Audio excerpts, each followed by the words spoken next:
হুলো, ব্রাজিলের ফুটবল খেলা দেখলি মনে হয় যেন সাম্বা ফুটবল খেলা দেখতেছি।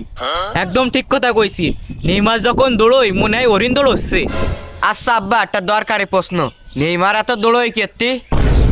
তা ফুটবল খেলতে গেলে দৌড়তে হয় না? আমার মনে হয় ওর বাস ট্রেন মিস হয়ে যায় বলে ওইরাম দৌড়ই। আরে গাধা, বল ধরার জন্য দৌড়ই। আব্বা, ফিফা তো বড় লোক, তাহলে সব প্লেয়ারকে জন্য একটা বল কিনতে পারে না? আরে কাইলেও তুই কি পাগল হয়ে গেছিস? না আব্বা, 22 জন প্লেয়ার মিলে একটা বলের পিছনে দৌড়ই, কিরাম একটা দেখা যায় না? মগা কাইলে কিন্তু লজিকটা ঠিকই দিয়েছে। হুলো, তুই চুপ কর দিন।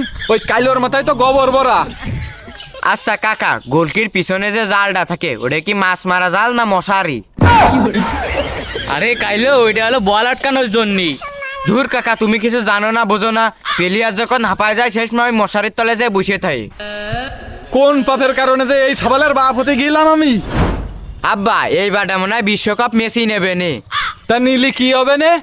নিলি কি মেসি ওই কাপে চা খাবে নে? আরে ওই কাপ কি চা খাওয়ার জন্য? ওটা তো শো কাছে উঠোই রাখতে আই। ওই কাপের জন্য দুই দল এত মারামারি করে, এসছে আমাদের প্লাস্টিকের মগই আরো ভালো। ওতে গোসলও করা যায়, পানিও খাওয়া যায়, সব কিছু করা যায়। কাইলো তুই কি এনতে যাবি?